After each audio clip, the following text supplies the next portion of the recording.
Pascal qui boxe cette balle, belle reprise de l'arqué, et but de Keita. Magnifique but de Keita. Il y avait d'abord eu un très bon tir stéphanois, repoussé une première fois, bon tir de l'arqué, repoussé par Escal.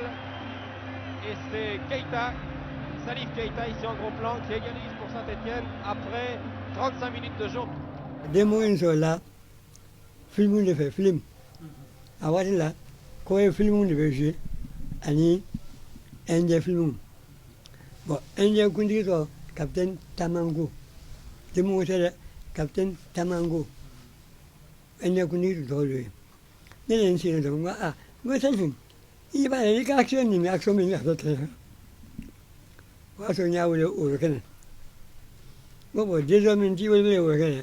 Comme il y a action ni action que maintenant mi wo limongo. Il n'y a pas vu fan qui fan. Net mais j'ai né défensif. J'ai une grande. Mana ballon sur quand on dirait ça fait là. Né ya y fait. Ah bah non. Né ya fait là. Mais encore le mal au but. Là au but. Ma voilà, ma que la une défi. Une tout ça. Mais les na ak nous ça des mango. Moya c'est non. Il était doué, il avait le sens de but et puis bon, il savait tout faire avec un ballon. Je me rappelle que quand nous étions à l'internat, après que nous étions tous fatigués, tout ça là, il s'amusait à grimper les escaliers en jonglant le ballon.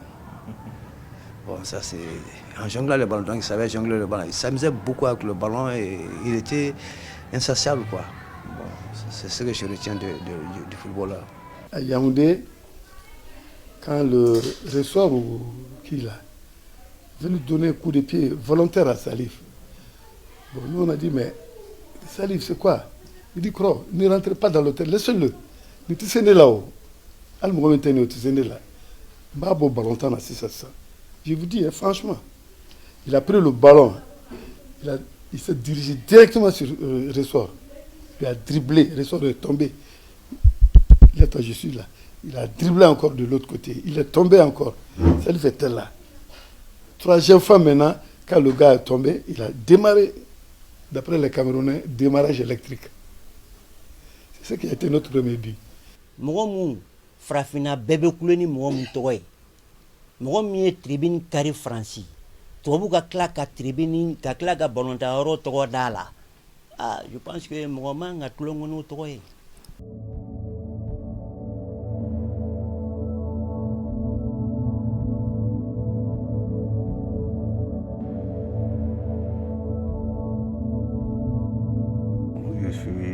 Je m'appelle Salif Keita. Je suis né à Bamako ici en 1946. Bon, il y a un temps, quand j'étais jeune, j'avais 1m72, 73. Maintenant, j'ai un peu raccourci, là, je ne sais pas combien je mesure. Bon, je pesais 70 kilos à l'époque. Je me porte bien, comme pourrait être un gars de 65 ans, 75 ans, 77 ans. Voilà, je me porte, ça va, ça va. Je peux toucher le bois, ça va.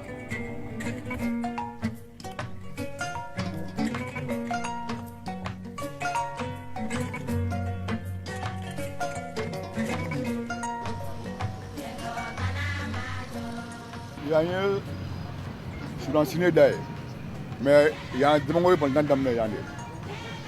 Quoi que des deux côtés, quand aussi Sony du drama. So mais avec du drama de côté de l'autre. Du drama de me boire. Alors pour la catégorie. Va voir ma bouffe. Il y a une flotte. Il y a il doit aller. La seule vie bandan. Ah, qu'est-ce va bandan bekani. Ah, damne. Et mais avec du drama de du drama boire là. Alors pour la catégorie. Du drama de boire pour la catégorie. Seule vie bandan damne.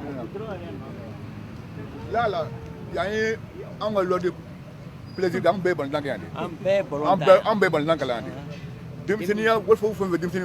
bɛɛ ni ma bɔ n'a kalan dɔn i tɛ se ka k'i wɔlɔfɔ ba ye. mɔgɔ kun tɛ sɔn ka na ballon ta Ballon an t'an bara fɛ yan yan diɲɛ kɔnɔ. parce que yiri ka ca yan trop. o de y'a to an bɛ dribbler an bɛ yiri dribbler e ma dɛmɛ ye wa a ɲɔgɔn dribbleur tɛ. C'est le maître de l'œuvre. J'ai commencé à jouer au ballon comme tous les jeunes de l'époque, là, ça allait dans les rues, de Wolofobougou, dans la cour de l'école, la poudrière, pendant la récréation, etc. Et puis petit à petit, j'ai adhéré, j'ai joué avec les pionniers de Wolofobougou.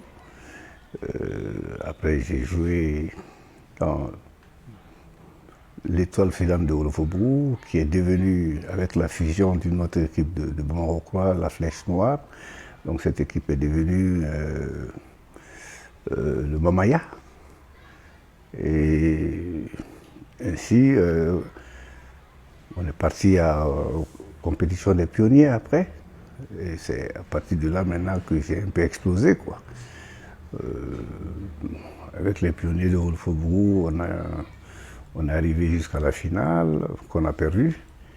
Et puis la deuxième année aussi, je crois qu'on a fait un bon parcours. Voilà, c'est parti de là. Il avait un don naturel. Salif avait un don naturel. Il avait un don naturel. Il n'avait pas besoin de faire beaucoup de tractations. C'est quelqu'un, moi je l'ai vu tout petit, je l'ai vu tout jeune. J'arbitrais même de ces matchs-là. Makokura, moi je suis de Makokura, lui il est de Wolofobougou. Quand il venait jouer contre nos enfants, c'est souvent j'étais de l'arbitre. Mais on ne peut pas qualifier Salif, c'est pas possible. C'est-à-dire que les petits matchs-là, c'était son fort même, quoi. C'est ce qui l'encourageait à jouer beaucoup davantage. Parce qu'il laissait tout dans ces matchs-là, quoi. Entre eux, là, il laissait tout. Dribble, les passes, tout, quoi. Bon, le Real était quand même un club presque naturel pour moi parce que beaucoup de ce qu'on appelle les grands, c'était des gens qui avaient l'âge de mes grands frères, jouaient au Real dans le quartier, donc tout naturellement, j'ai signé au Real. Bon, comme très jeune, comme tous les jeunes, là, j'ai joué avec les juniors et puis après, tout de suite après, j'ai joué avec l'équipe première. Et j'ai eu bien sûr l'appui de mes grands frères, de tous mes aînés qui m'ont donné beaucoup de conseils et qui m'ont beaucoup aidé. Et c'est ainsi que je me suis retrouvé même, tu comprends, en équipe nationale, alors que je n'y espérais pas. Et voilà, j'ai débuté mon premier match en équipe nationale, c'était à Jakarta. On était à Jakarta, bon, après, mais ce que les gens ont considéré comme mon premier match officiel était à Abidjan. J'étais parti comme remplaçant. Bon, après, en cours de match, je suis rentré. J'ai eu la chance de marquer un but.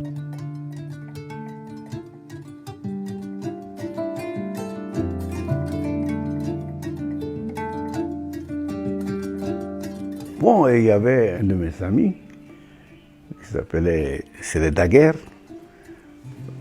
qui m'a dit, ah, mais tu sais, moi je peux faire en sorte que tu puisses aller en France. J'ai dit, ah bon, il a fait une lettre à Saint-Étienne, et puis Saint-Étienne m'a dit de venir. Bon, j'ai été. Bon, quand je suis arrivé, bon, finalement, Saint-Étienne était plein de védettes là-dedans. C'était presque tous des internationaux. Mais quand même, malgré tout ça, l'entraîneur Albert Batteux m'a donné la chance de débuter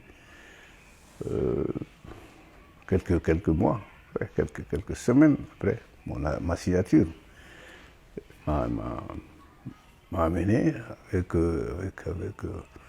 lui, c'est-à-dire que l'équipe devait jouer à Monaco. Ainsi j'ai débuté à Monaco. J'ai eu la chance, on a gagné 3, je ne sais pas le score là, mais en tout cas j'ai marqué un but. Et à partir de là, maintenant, tout est parti. Parce que le deuxième match, c'était à Lille. Là aussi, je suis parti, j'ai marqué aussi. Et on a gagné. Donc vraiment, voilà, j'ai été lancé comme ça. Ah, Saint-Étienne représente beaucoup pour moi. Parce que d'abord, c'est le club. Dans le club, j'ai débuté en France. C'est le club qui m'a fait connaître. Et jusqu'à présent, je suis en contact avec les gens de Saint-Étienne. Saint-Étienne, c'est quand même ma deuxième ville après Bamako. Je suis né ici, mais j'ai presque grandi à Saint-Étienne. Je suis resté quelques années et on m'a adopté. C'est le club qui m'est vraiment cher. Ah, beaucoup de souvenirs, beaucoup de souvenirs. D'abord, mes débuts, quand j'ai débuté comme footballeur, et puis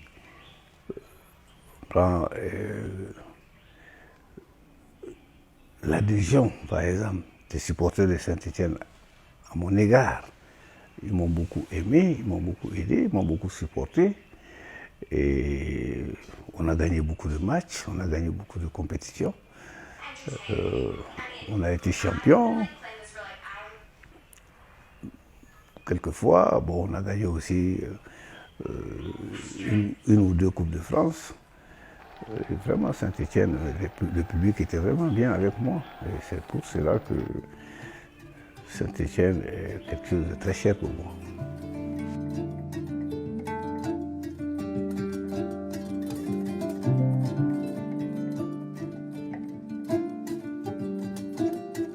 Après, je suis allé à Marseille.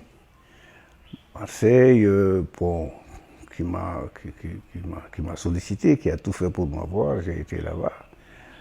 Bon, j'ai bien débuté, puisque le premier match que j'ai fait à Marseille, on l'a fait contre Saint-Étienne, que nous avons battu, et moi j'avais marqué 2 buts. Mais après, Marseille m'a proposé de prendre la nationalité française, parce que vous savez, à l'époque, le club n'avait droit qu'à deux étrangers par match. Bon, Marseille, quand il est allé me chercher, savait qu'ils avaient 2 étrangers en la personne de Skoblar et de Magnusson. Donc, en me faisant signer, il fallait que l'un de nous 3 reste sur le banc. Ne soit même pas sur le banc, ne soit pas sur la liste. Bon. Donc un jour, ils sont venus me demander, ils m'ont dit, est-ce que vous pouvez changer de nationalité parce que, bon, ceci, c'est ça. J'ai dit, ah non, il n'en est pas question, parce que moi, quand vous êtes allé me chercher, vous saviez que j'étais malien, alors il fallait que soit Skoblar, soit Magnusson, soit même un des 2 reste quoi, un des 3 reste. Bon, après, ça a été beaucoup d'histoire pour moi, parce que Magnusson était celui qui devait rester sur la touche.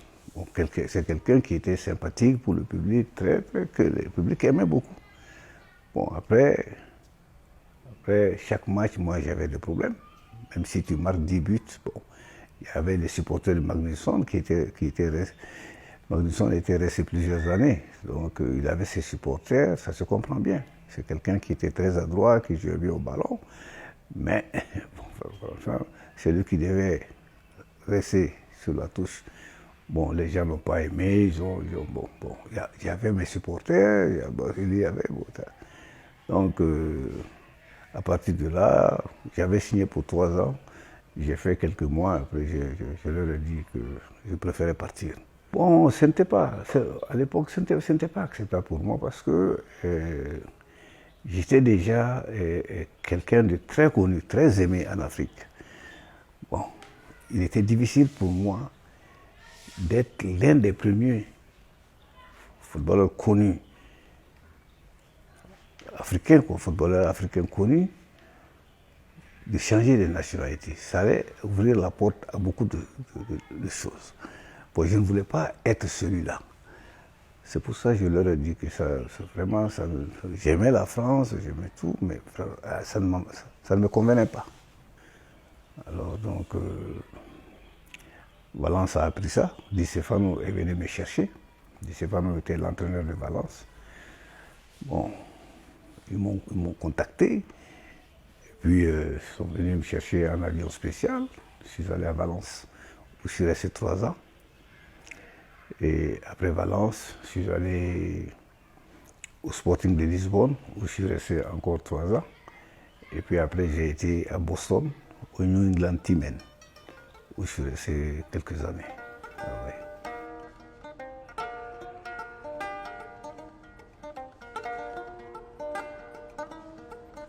Ça, c'est l'Oscar Buire, attribué au meilleur joueur du championnat français de l'année.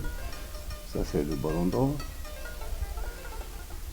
Ça, c'est le soulier d'argent. C'est le deuxième meilleur buteur d'Europe. Ça, c'est le meilleur joueur de Valence. Bon, ça m'a été attribué par la FIFA. Je pense. Ça, bon. Ça aussi par la FIFA. Bon, ça, c'est différentes médailles qu'on m'a attribué dans. Bon, ça, c'est.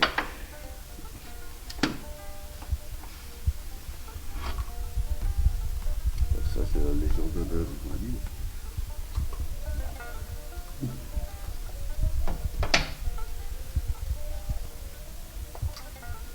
La Légion d'honneur française, là. Je suis un peu fier de tous ces trophées parce que ce n'était pas des cadeaux. Tous ces trophées représentent quelque chose pour moi et récompensent un certain effort. Donc, que ce soit les titres les plus élevés, les trophées les moins élevés, moi je les approuve. Je suis très fier de tous ces trophées. Je suis vraiment très fier parce que ça récompense des efforts que je fais à un certain moment. Peut-être particulièrement du Ballon d'Or, non? Bon, Ballon d'Or, il y a aussi le soulier d'argent. Le soulier d'argent quand même qui est, tu comprends, j'ai été deuxième buteur d'Europe. Vous savez, en marquant 42 buts. Ce n'est pas peu. Je pense que ça, c'est... Bon, les Africains, tout le monde, partout dans le monde, les gens parlent de Ballon d'Or, mais moi, marquer 42 buts dans une saison en France, c'est quand même quelque chose aussi. Je suis fier aussi autant du soulier d'argent aussi. Partout où il est passé, je crois que la réputation de Salif a permis en tout cas de faire connaître le Mali à plus d'un homme, quoi. C'est-à-dire qu'il était populaire, partout il était aimé et c'était vraiment un bon footballeur. Un des plus grands que le Mali ait connu? Ouais, c'est le plus grand, je veux dire. C'est le plus grand, hein, parce que ses récompenses le montrent. Hein. Il a été champion de France.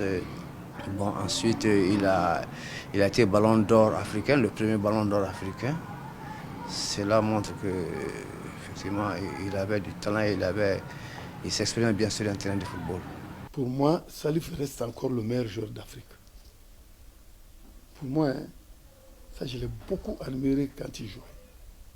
Et j'étais, si tu veux même, j'étais parmi ses supporters. Bien que j'ai joué moi-même, mais je l'ai trop aimé. Parce qu'il savait jouer au ballon des 2 pieds. Si Salif veut te dribbler, il n'y a pas de problème. Il te dribble facilement. Ça, je l'ai beaucoup admiré. Vraiment.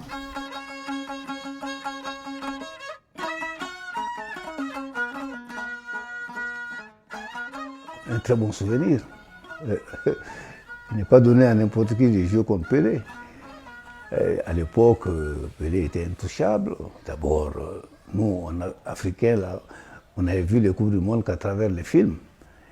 Et donc, on n'avait jamais eu la chance de voir jouer des joueurs comme Pelé, Didi, Garrincha. Et quand l'occasion m'a été donnée avec la sélection Saint-Étienne-Marseille de rencontrer Santos, évidemment, c'était quelque chose d'extraordinaire pour moi, un rêve. Tu comprends?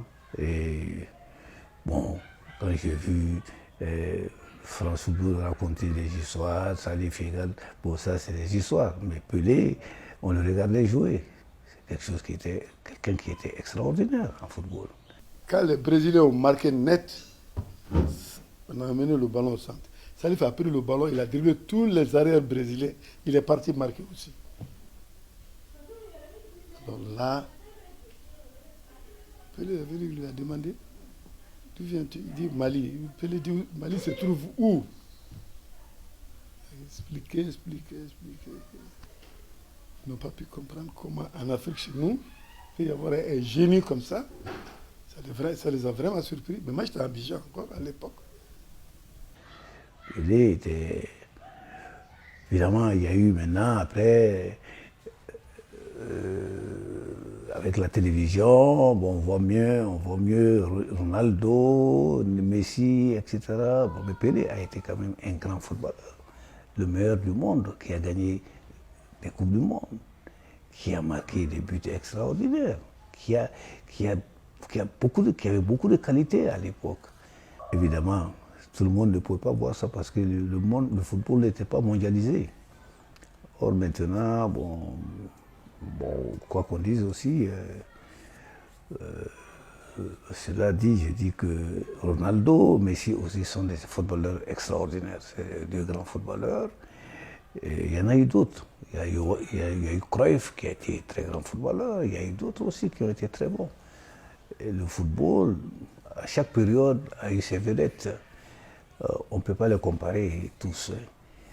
Donc chaque vedette a sa période, chaque vedette fait son temps. Bon, quand je vois des gens comparer des joueurs qui sont d'époques différentes, c'est très difficile. Je ne peux pas dire Ronaldo est meilleur que Pelé, ou même si que Ronaldo est meilleur que Messi.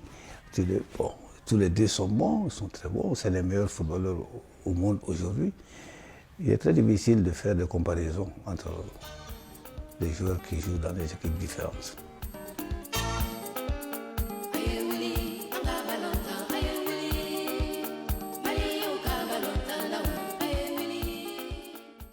Après le mouvement des pionniers, les compétitions des pionniers, Oumar Sy a sélectionné certains jeunes, dont Siré Diallo, Toumani Sissoko, Dissivori, Fatouma Ouattara et moi-même. Bon, on a commencé à s'entraîner avec l'équipe nationale et puis Oumar Sy nous a amenés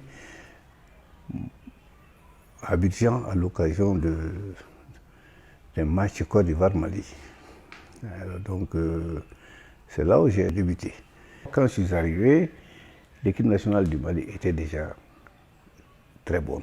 Parce qu'il y avait des joueurs comme Karunga, Blocus, Nani, Ousmane Traoré, etc., qui avaient fait, qui était par exemple peut-être la meilleure équipe de la sous-région. Donc avec quelques copains de mon âge qui sont rentrés là-dedans, on n'a fait que renforcer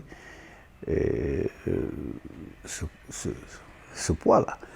Donc, nous avons continué et le Mali a continué à dominer dans la sous-région parce que moi, je me rappelle quand même que j'ai eu à participer à quatre finales.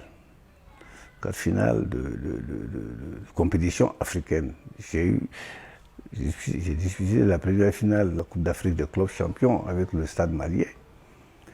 J'ai participé à la finale de la Coupe des clubs champions avec le Real. J'ai participé à la finale des Jeux africains à Brazzaville avec l'équipe nationale. J'ai participé à la finale de la CAN en 72. Donc le Mali, pour arriver à ces finales, a été obligé de se qualifier dans la sous-région d'abord, battre les Guinéens, les Sénégalais, les Ivoiriens et aller à la... Chaque fois c'était comme ça, mais malheureusement à la finale on perdait. Bon, après, moi je suis parti en France. Alors, le football malien a continué à être bon. Et on me faisait appel de temps en temps, chaque fois qu'ils avaient besoin de moi. Et je venais donner ma contribution à l'équipe nationale. Salif, je retiens que c'était d'abord un élément très doué et très souple aussi dans son jeu. Bon, qui, ma foi, nous faisait jouer tous. Parce que quand Salif était là, on avait une certaine confiance. Et ça nous permettait aussi de nous exprimer. Donc, voilà, il jouait également des deux pieds, il était assez bon de la tête. Et c'était, à mon avis, un footballeur complet.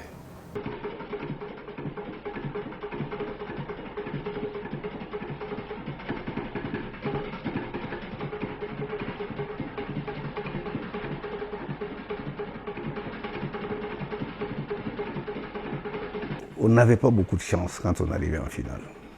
Je crois que c'était un problème de concentration. Parce que les gens, chaque fois qu'on arrivait à la finale d'une compétition africaine, à mon époque, il y a les Maliens, la veille du match, qui débarquaient.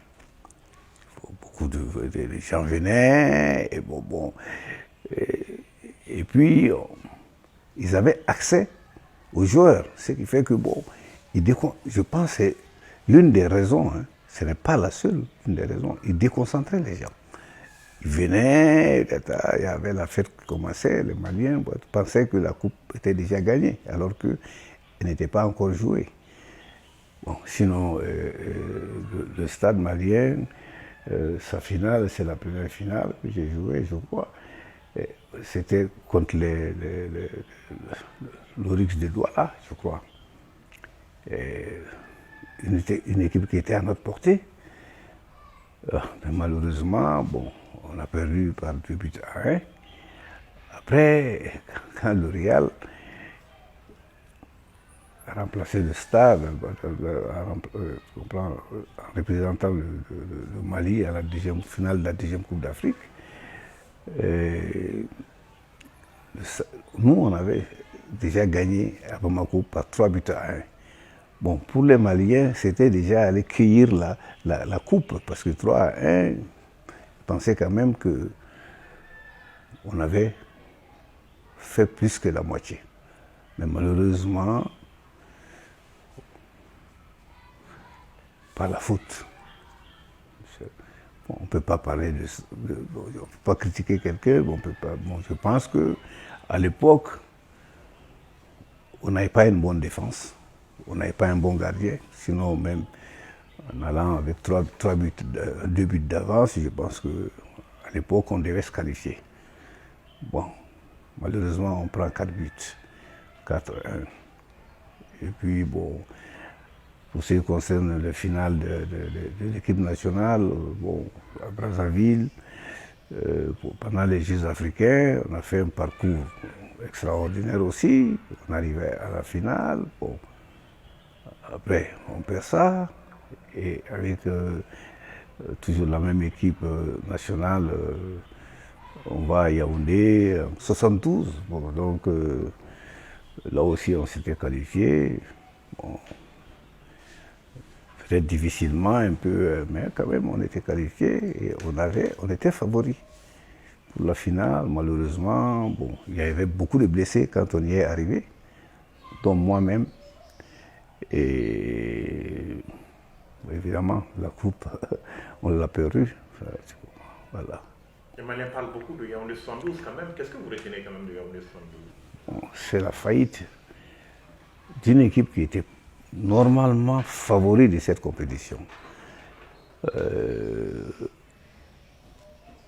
On ne peut pas expliquer comment cela a pu arriver parce qu'on avait une équipe qui était très forte.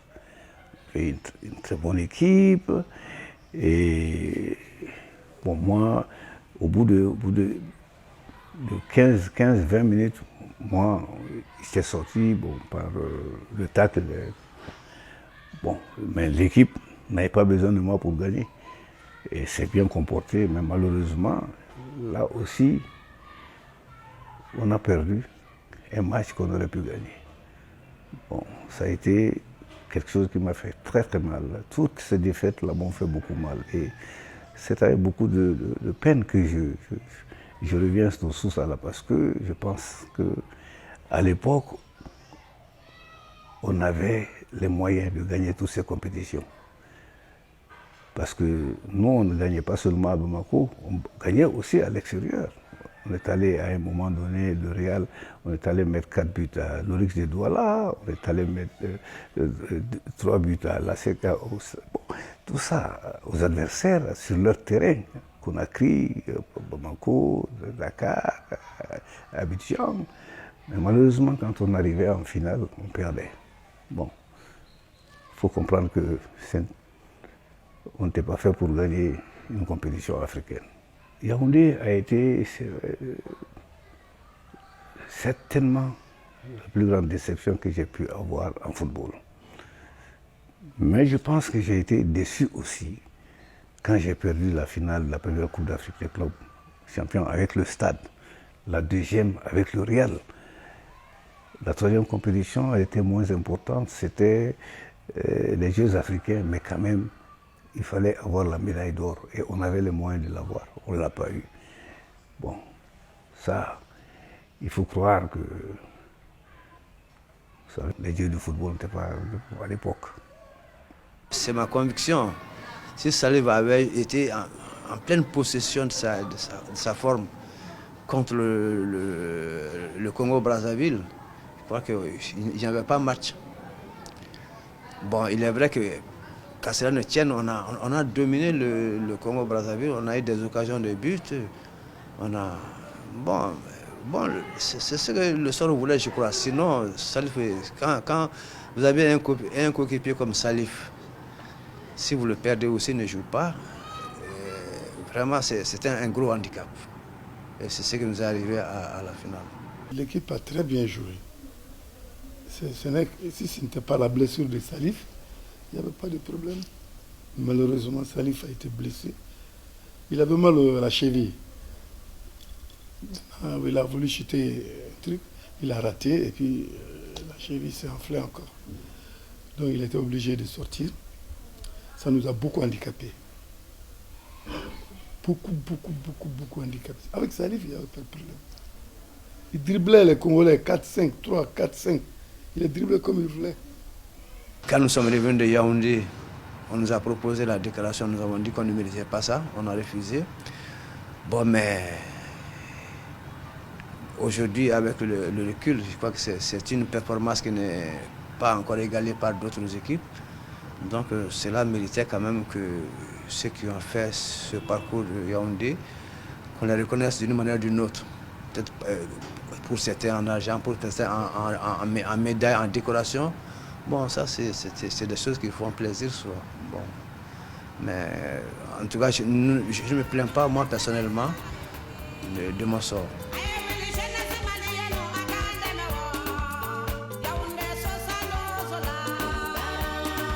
Après Yaoundé, le football malien est tombé pendant beaucoup d'années.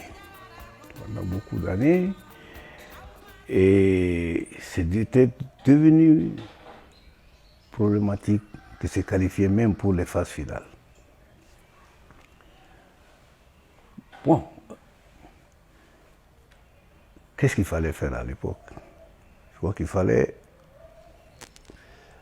refaire la politique sportive, la politique de l'équipe nationale, la politique du football même. Et cela me gêne de parler de moi-même, mais moi j'ai décidé d'arriver à la formation des jeunes.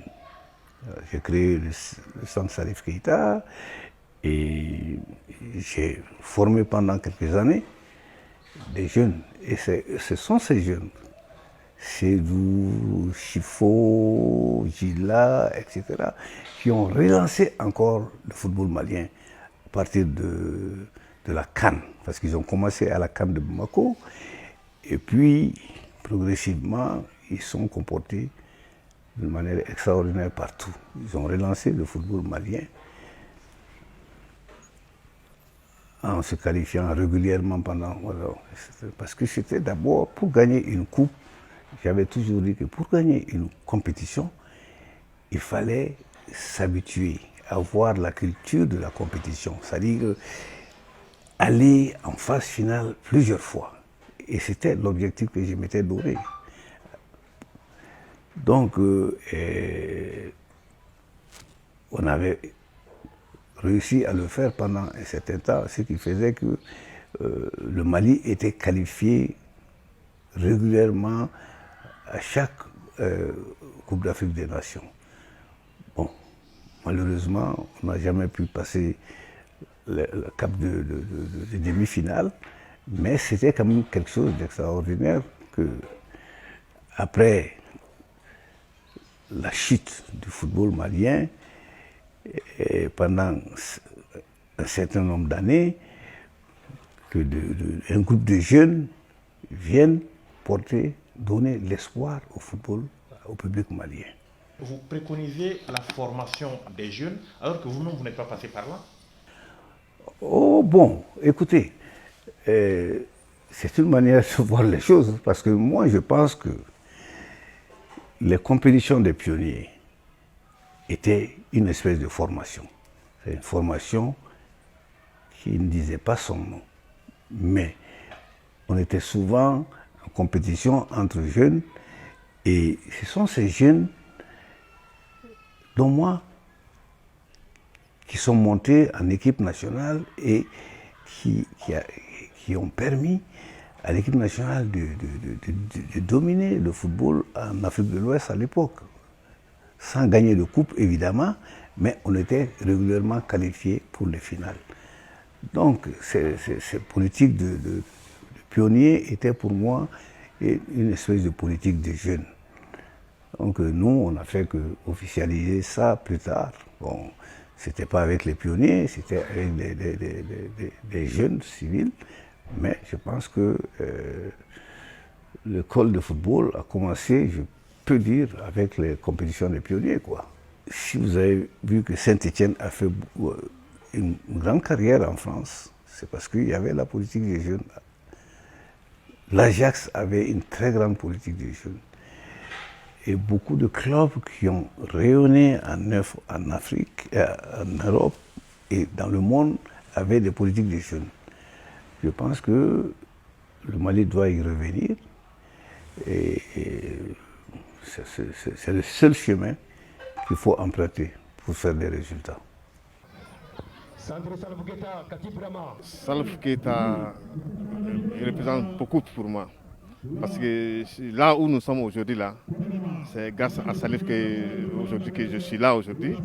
Et en fait, vraiment, même si vous prenez le football malien avec la création des centres, et c'est son idée, et que voilà, il y a eu une création de beaucoup de centres maintenant. Donc vraiment, Salif est beaucoup pour moi aujourd'hui. C'est un monument, un idole aussi, parce que c'est grâce à lui, nous on est devenus comme ça. On a été formé par lui-même. Nous, on a eu la chance de jouer avec lui. En ce moment, il était actif. Donc, il venait jouer avec nous. Il nous apprenait beaucoup de technicité, tout. Donc, Salif est un grand homme.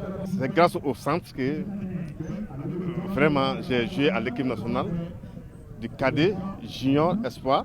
Et même j'ai été sélectionné au niveau de l'équipe nationale A, mais à l'époque, bon, je n'ai pas voulu jouer encore parce que c'était le temps de Christian Srimaya. Bon, vraiment, ça m'a donné aussi beaucoup de connaissances. J'ai eu trop de connaissances et puis j'ai joué avec des gens qui, jusqu'à présent, vraiment, qui me respectent et que je les respecte aussi. Bon, bon, vraiment, nous sommes des vrais anciens. On nous appelle les fils du Salif Keita. Voilà, les boys du Salif Keita. On est là, les premiers divisions là. Jusqu'à ce niveau. Et en même temps, vous avez vu que déjà qu'on joue déjà un match ici et je suis le coordinateur de ce match même. Le centre nous a tout donné, l'éducation, et puis il nous a appris à jouer au football. Tout ce qu'on a fait comme carrière, c'est à cause du centre là qu'on a pu faire tout ça là. Vraiment, le centre Salif Keita, il nous a tout donné. C'était une famille, quoi, Nemo. Ce que je peux considérer comme ma réussite, c'est quand même d'avoir formé des jeunes. Et que deux d'entre eux ont joué au Real de Madrid et à Barcelone. Ça, c'est pas peu. Tu comprends? Et je pense aussi que il y a ceux qui n'ont pas eu la chance de jouer à Madrid et à Barcelone ont fait des carrières en Europe, des carrières professionnelles. Et je pense que ça avait été un exemple pour le football malien. Et c'est pour cela qu'il y a encore certains regroupements qui sont des écoles de football. Bon, on a essayé, on a compris, on veut le faire, mais c'est pas facile. C'est pas facile. Il y a beaucoup de choses à faire pour avoir une école de football qui fonctionne bien. Et je pense que dans l'avenir, il faut que l'État s'y implique parce que le football peut apporter beaucoup de choses à un pays.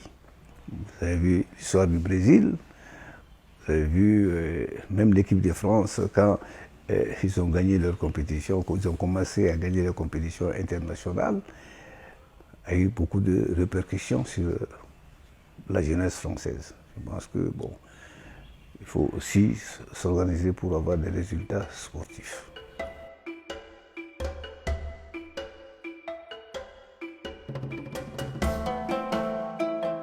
C'est très difficile de parler des problèmes de la fédération. Parce que on peut te taxer de chauvin. On peut te taxer de quelqu'un qui supporte quelqu'un. Mais normalement, la fédération doit être gérée par des gens qui connaissent le football, qui aiment le football et qui veulent la réussite du football de leur pays. On ne peut pas venir parce qu'on aime le football, parce qu'on est dirigeant d'un club, on doit pouvoir gérer la fédération. Il y a beaucoup de gens qui n'ont pas la même connaissance du football aujourd'hui à la fédération pour gérer le football de notre pays. Parce que ce n'est pas parce qu'on est supporter qu'on peut gérer un club, qu'on peut gérer une fédération. Une fédération, c'est fait pour le développement du football. Il faut avoir une politique pour développer le football. Ce n'est pas pour aller aider un club à gagner la Coupe du Monde, la Coupe d'Afrique, c'est pour permettre au football de se développer, d'un pays se développer. La fédération, c'est ça. Bon, malheureusement, ce n'est pas souvent la politique qu'on met dans nos pays. Moi, j'ai vu des présidents en Amérique du Sud, des présidents en Europe, des présidents de fédération, j'entends,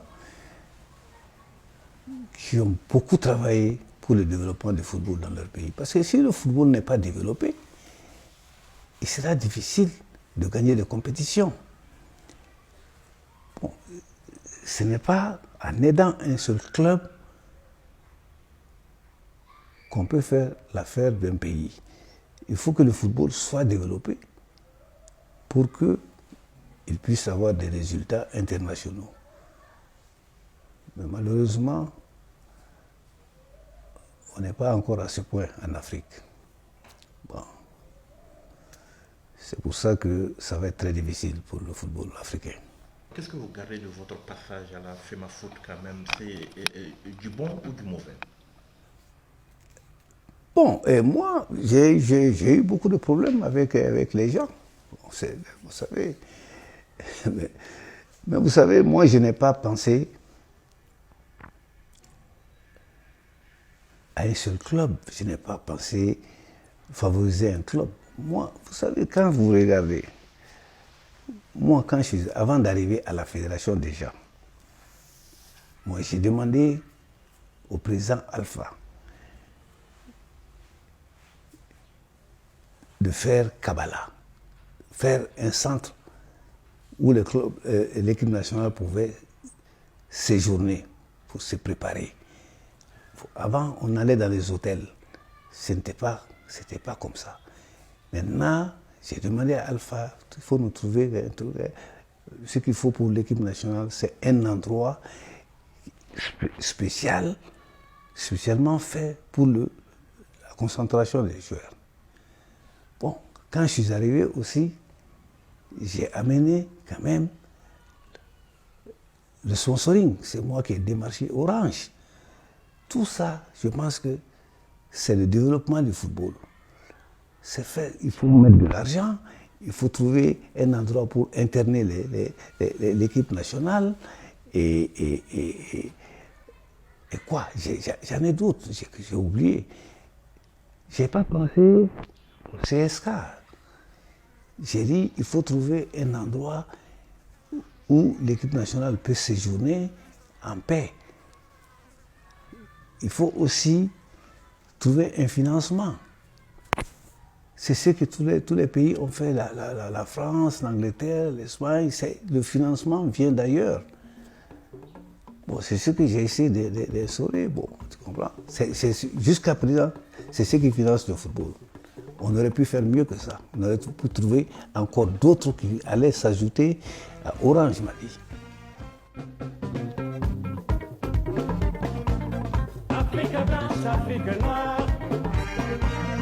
Il est très difficile pour les pays africains de jouer, de concurrencer vraiment les grands pays du football, parce que le football n'est pas professionnel chez nous. C'est très amateur. Et pour être professionnel, il faut toujours partir à l'étranger. Il n'y a pas beaucoup de joueurs africains. En tout cas, il n'y a pas beaucoup de joueurs d'un pays qui peuvent se retrouver en Europe.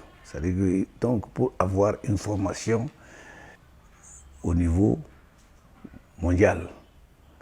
Et donc, il y a quelques-uns, quelques Africains qui brillent en France, en Italie, en Espagne, Portugal, etc., en Angleterre, mais ils sont peu pour leur pays. C'est-à-dire que quand il faut former une équipe nationale, il faut s'appuyer sur les joueurs locaux qui sont nombreux. Mais par conséquent, il faudra que le professionnalisme soit imposé, pas imposé, il faut que les gens adoptent le professionnalisme. Mais pour cela, il faut qu'ils fassent aussi la concurrence au point de vue salaire, tu comprends, au football européen, ce qui est un peu difficile, compte tenu des moyens des Africains. Mais je pense que, comme il y a beaucoup d'Africains qui sont devenus professionnels en Europe, l'Afrique aura sa chance aussi. Je crois que dans quelques années, l'Afrique peut être parmi les meilleurs continents du football. Ce n'est pas l'instance mondiale qui va régler le football chez nous. C'est nous qui devons organiser notre football. C'est nous qui devons travailler pour que notre football soit meilleur. On ne peut pas demander à l'ONU d'aider les pays africains à être meilleurs économiquement. C'est-à-dire qu'il faut que les pays africains sachent qu'il y a des chemins à prendre pour avoir des résultats sportifs. C'est-à-dire que notamment la formation, notamment le fait de mettre un peu hors de l'insécurité matérielle les joueurs. Parce qu'il faut que les joueurs sachent aussi que en jouant au football, ils peuvent nourrir leur famille. C'est ça aussi. Autrement dit, il faut que le professionnalisme soit beaucoup plus sérieux ici.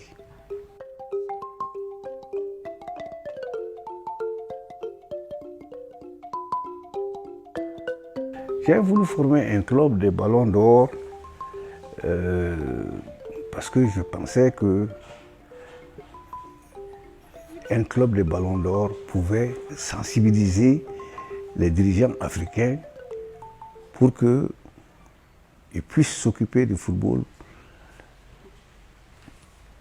d'une manière, je comprends, vraiment très sérieuse. C'est-à-dire qu'ici, maintenant, depuis quelque temps, les gens s'occupent de l'équipe nationale quand elle a des résultats. Quand elle commence à gagner, bon, les gens, tout le monde s'en occupe et tout ça. Mais je pense qu'il faut quand même permettre au football, aux footballeurs africains de gagner leur vie. S'ils gagnent leur vie, je pense qu'ils vont se battre pour eux. Et ils vont avoir beaucoup plus de temps d'entraînement qui va leur permettre d'augmenter leur niveau technique et physique. Alors c'est pour ça que je pense que d'abord un club de Ballon d'Or aurait pu amener beaucoup. Nous, on avait décidé de voir certains présidents pour qu'ils puissent nous aider à installer ce club de Ballon d'Or. Parce que, vous savez, quand le football a beaucoup marché en Europe, il y avait les Beckenbauer, les Platini, c'était des anciens joueurs qui étaient devenus les dirigeants de club. Mais malheureusement, nous, on n'a pas pu le faire ici en Afrique parce que, compte tenu de beaucoup de circonstances, mais en tout cas, ce serait une bonne chose qu'il y ait un regroupement d'anciens footballeurs sur le plan continental, qui puissent parler au nom des footballeurs. Parmi les joueurs avec lesquels on voulait faire ce club de Ballon d'Or, il y en avait pas mal qui étaient en Europe. Bon, qui était difficile, il n'y avait pas l'Internet à l'époque, qui était difficile à joindre, et la correspondance était très difficile, les déplacements et tout ça. Bon, je pense qu'avec l'amélioration des conditions de vie, même en Afrique, je pense que dans l'avenir, ils doivent penser à ça. Il faut qu'ils se regroupent pour parler au nom du football et apporter leur contribution au développement de ce football.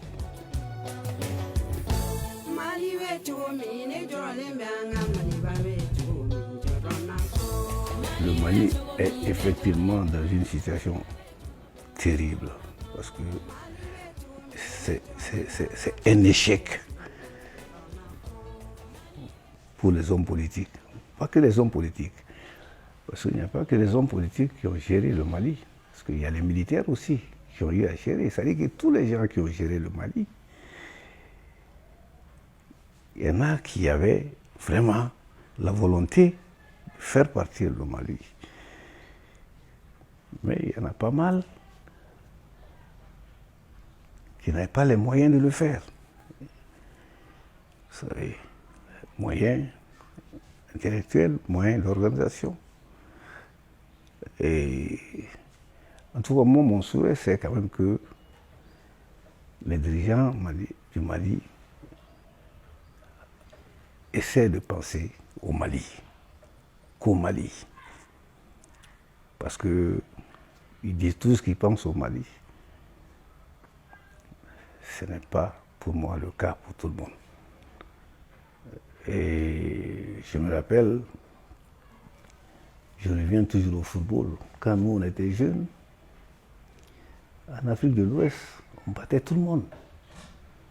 On battait les Guinéens chez eux, pas à Bamako seulement, on battait les Sénégalais ici, on battait les Ivoiriens ici, on battait tout le monde. On était, chaque fois qu'il y avait une compétition, dans la sous-région, nous on sortait, on s'est qualifiés.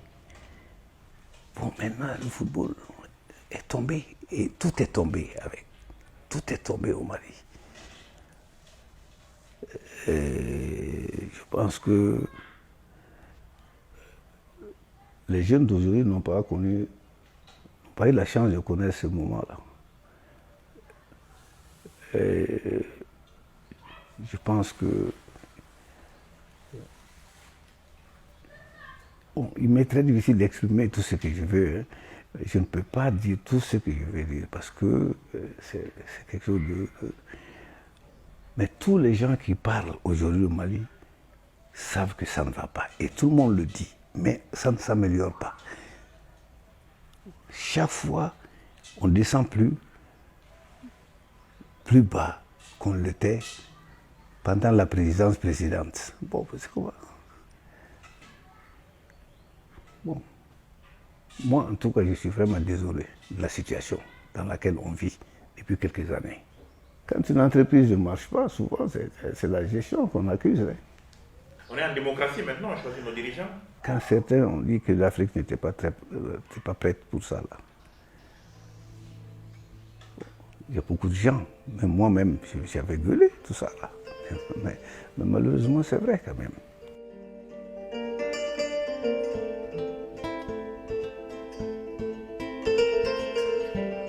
Tout le monde parle de vous comme d'une légende. En avez-vous conscience? J'ai eu la chance de faire une bonne carrière et je pense qu'à un moment donné, bon, toute l'Afrique a été fière de moi et ça je l'assume et ça a été quelque chose qui m'a fait plaisir parce que cela n'est pas donné à tout le monde d'être l'idole d'un continent. Alors, donc effectivement c'est quelque chose que j'assume. À quoi est-ce que vous attribuez cela? La chance, le talent, le travail? Pour réussir dans la vie, il faut avoir de la chance. Hein. J'ai eu beaucoup de chance. J'ai eu quand même quelques dons de footballeur. Donc la chance, le talent. Et puis j'ai eu beaucoup d'appui aussi. D'abord de mes partenaires. Ici d'abord à Bamako quand j'étais pionnier, avec le Real aussi, puis avec Saint-Étienne et les autres clubs dans lesquels j'ai joué. J'ai eu à bénéficier de leur contribution, quoi.